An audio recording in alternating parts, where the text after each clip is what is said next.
And I didn't want to stop doing it. I didn't want to get a job. I was looking for the last missing edition of Spiritual Aware. It's the fourth most expensive photograph in the world. And what's the photograph? I don't know it. You know it, he knows it, which is why it's hard to talk about. It's like, ooh, it's got glitter on it. But the story is that, in 1975, she is a child mom. And her mom is, helicopter stage mom. And they do a bunch of shoots. One of them is for Playboy. She's 10 years old. But this is the 1970s. So a lot of weird things happen in the 1970s. A lot of weird things happen when you're in this art house film where Klaus comes with his daughters and the whole film news and Playboy's like, we're going to do a couple.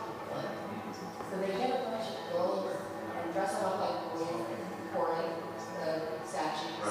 And my problem with this is they're wearing makeup. Yes. Like, if they were not wearing makeup and this were not in color, this would be a perfectly fine classical art. This is like child pornography, basically. Is that what you're saying? Well, it's not technically child pornography because they don't have genitalia. But it's, you're insinuating child pornography. But it's not. But it's pornography wrapped in a classical art. And so the freelance photographer shot off to shoot. Nobody would remember their lives. Ends up sitting on the photos for 6 years, and then she ends up at the court. She actually spends most of the 3 years of high school in court arguing that Okay. her PB photo should not be on the tablet. She loses. And so when appropriately that photo taken, And this one. did it because of ugly. And ended up feels more autonomy than the federal government. But I was asked to write about this for Spike, and I found that I couldn't do it because I had just been the subject of it. And because nothing in my life at the time pointed to the integrity of the art world in people. I just couldn't justify it. I couldn't justify it, and I ended up on the phone with his ex-girlfriend. Do you have an iPhone? She was like, yeah, I sure. And it's missing. Was part of her, like, to get this image that you were against this image as an idea? Or were you interested in something similar happened? Or what was your interest? Well, I was interested in how the art world was formulated. I feel like that happens, like, that's almost the point of the world, is for it to Well, I couldn't write about it until, like, I was like, if the story that this is true, yeah.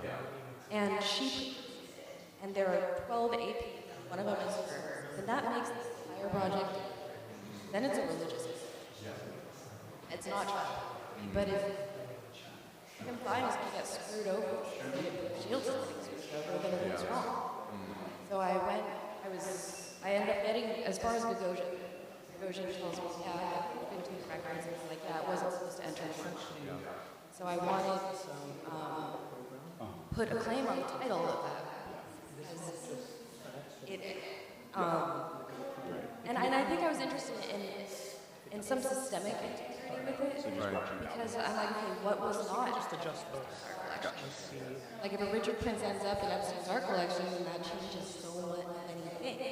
What does it change for you? Well,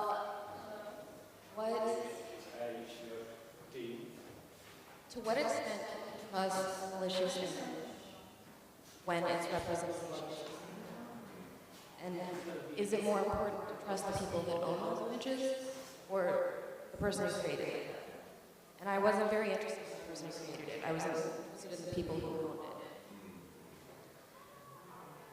So you're on this trip, and you're seeking out...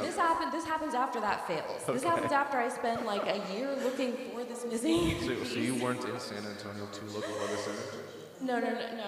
I was in San Antonio. I'd spent 18 months looking for this image, and I had probably like banked too much on the most demonic photo in the art world. Like my entire professional existence fell apart on this photo. you bankrupt yourself I looking bankrupted for myself this, looking for this photo? Yeah. So why? Because this will lead me to another question in the very adjacent state. Your Sufi practice in Mexico, but I do want to nail down why you're in San Antonio. I'm from San Antonio. I was born in San Antonio. Okay.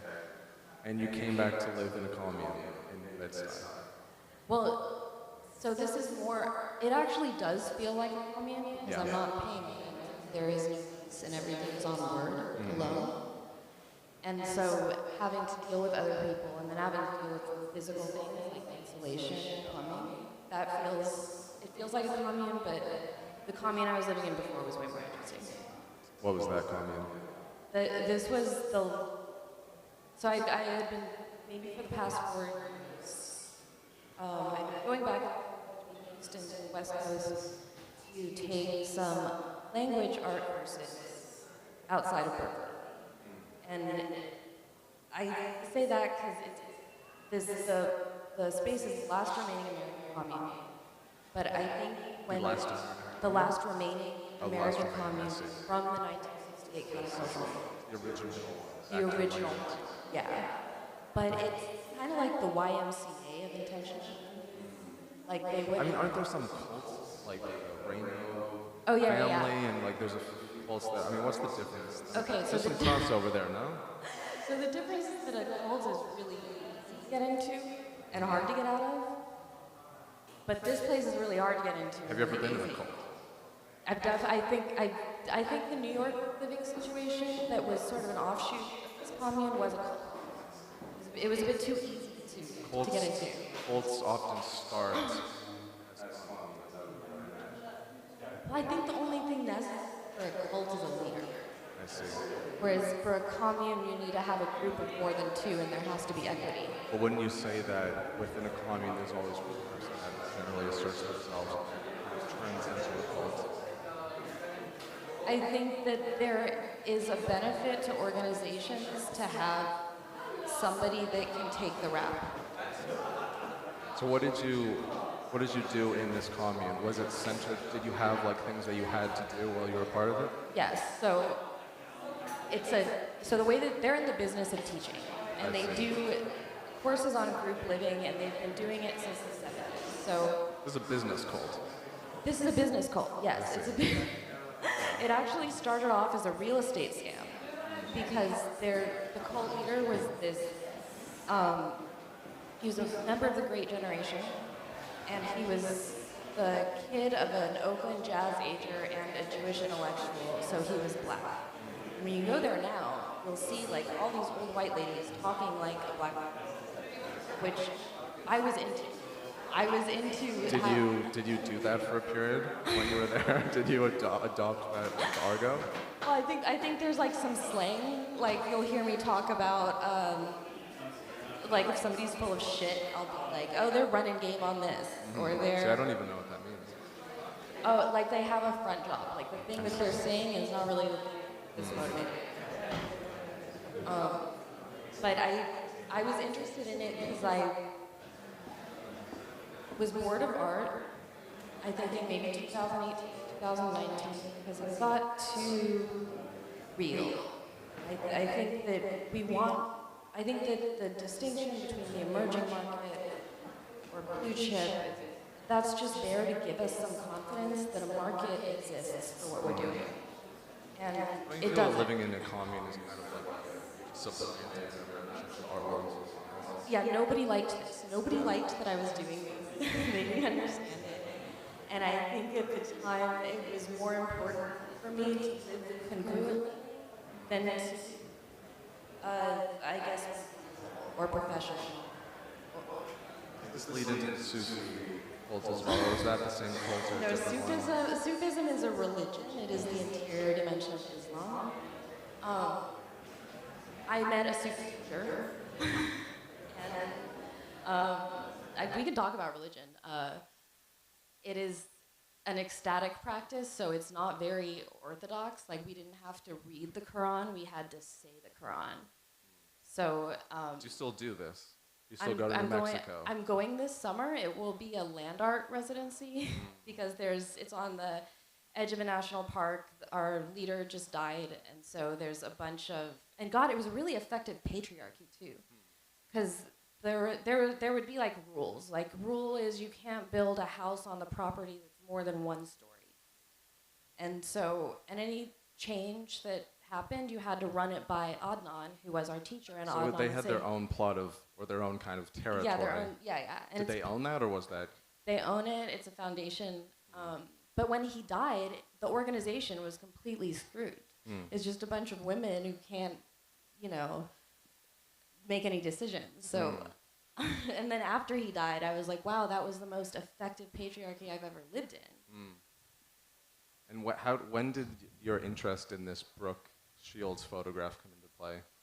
Well, Spike wanted me to write about it because they thought it'd be easy for me. They thought it'd be a no-brainer, and it would have been under any other condition. Yeah. And they had given me the assignment because I was supposed to do a piece on Mary Boone. And I had talked to her on the phone in Texas, and she was still on probation. And she was, annoyed I was calling her. But then I was like, I've been on probation. I know exactly what that's like. And then You've been on probation? I've been on probation, yeah. For what? For intent to distribute. What were you distributing? Tell me about that. Oh, well, I was very young. I was in high school. And I was working at a Access Road diner. My parents homeschooled us. My sister is here. She's enjoying this story a lot. And my parents wanted to keep us out of school because they thought that we'd get beaten. They thought that Physically beaten. Physically beaten. And so they homeschooled us, but we were poor. So we had to go to work. And I ended up working at this Access Road diner for $2.50 an hour. And so, of course, people were dealing drugs there. And then I was in a car with the people I was working with, and I was the one without a prior. And so, of course, it was like, okay, I'm going to put the cocaine in my bra because I am ride or die, obviously. And that's how it went down. Do you think your taste for communes and communal living and all these things came from you being homeschooled? No, I think they came from me wanting to be an honorary man and being able to have bonds that actually are probably pretty exclusive to brotherhood and getting confused, I think. And thinking that I don't recognize as a brother and wanting that form of community. But I think my interest in communism is more coming off of the political upheavals of the early 2000s, where suddenly everything is possible ideologically, but everything is so boring practically.